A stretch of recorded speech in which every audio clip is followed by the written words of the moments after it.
વરિષ્ઠ ભાજપ નેતા અમિત શાહ પશ્ચિમ બંગાળમાં ભાજપનું સંકલ્પ પત્ર કરશે જાહેર। મહિલાઓ, ખેડૂતો અને યુવાનોના મુદ્દાઓ પર અપાશે વિશેષ ધ્યાન।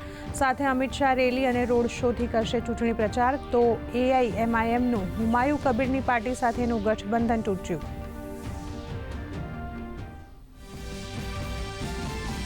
નીતિશ કુમાર આજે રાજ્યસભાના સભ્યપદની લેશે શપથ। દિલ્હી પહોંચ્યા બાદ નીતિશ કુમારે કહ્યું, જલ્દી જ મુખ્યમંત્રી પદ ઉપરથી આપીશ રાજીનામું। બિહારના નવા મુખ્યમંત્રીના નામ પર આજે દિલ્હીમાં ચાલશે ચર્ચાઓનો દોર।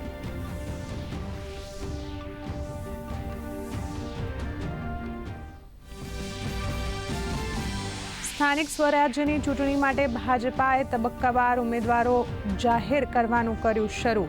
મોડી રાત્રે નડિયાદ મહાનગરપાલિકાના ખેડા, છોટા ઉદેપુરની જિલ્લા પંચાયત, તાલુકા પંચાયત અને નગરપાલિકાના ઉમેદવારો કર્યા જાહેર। સાથે જ અમદાવાદ જિલ્લા તાલુકા પંચાયતો અને નગરપાલિકાઓના ઉમેદવારોના નામ પણ જાહેર।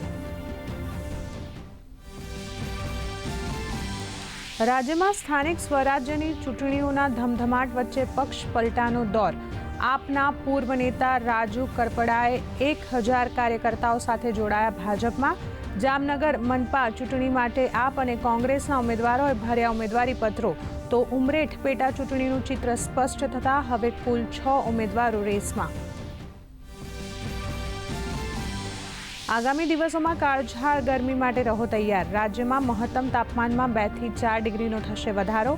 અનેક વિસ્તારોમાં તાપમાન થશે 40 ડિગ્રીને પાર। સૌરાષ્ટ્ર કચ્છમાં ગરમ અને ભેજવાળા પવન ફૂંકાવાની આગાહી।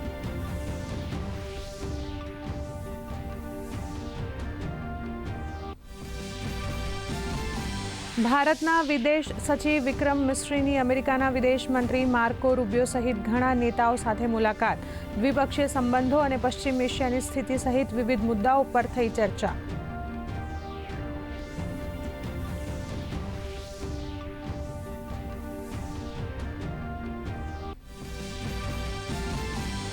હોર્મુઝ સ્ટ્રેટમાંથી ટેક્સ વસૂલવા અંગે ટ્રમ્પે આપી ઈરાનને ચેતવણી। કહ્યું, તરત જ જહાજો પાસેથી ટેક્સ વસૂલવાનું કરો બંધ। તો આજથી અમેરિકા અને ઈરાન વચ્ચે શાંતિ વાર્તા થશે શરૂ। તો લેબનાન અને ઇઝરાયલ વચ્ચે પણ થશે સીધી વાતચીત।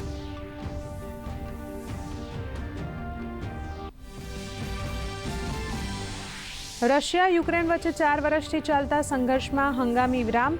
પુતિને યુક્રેન સાથે ઓર્થોડોક્સ ઈસ્ટ ઉપર 32 કલાકના સંઘર્ષ વિરામની કરી જાહેરાત। રશિયન સેનાએ હુમલા રોકવા આપ્યો આદેશ। તો ઝેલેન્સ્કીએ પણ સ્વીકાર્યો પ્રસ્તાવ।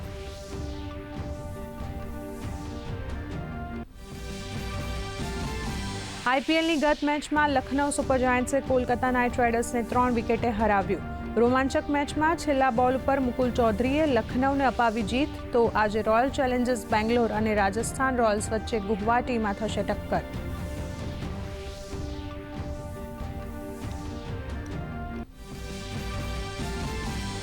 એશિયાઈ બોક્સિંગ ચેમ્પિયનશિપ 2026માં ભારતીય મહિલાઓનું ઐતિહાસિક પ્રદર્શન। 4 સુવર્ણ પદક સાથે કુલ 10 પદક જીતી પોઈન્ટ ટેબલમાં મેળવ્યું ટોચનું સ્થાન। મીનાક્ષી અને પ્રીતિ પવારે શાનદાર પ્રદર્શન કરતા મેળવ્યા ગોલ્ડ મેડલ।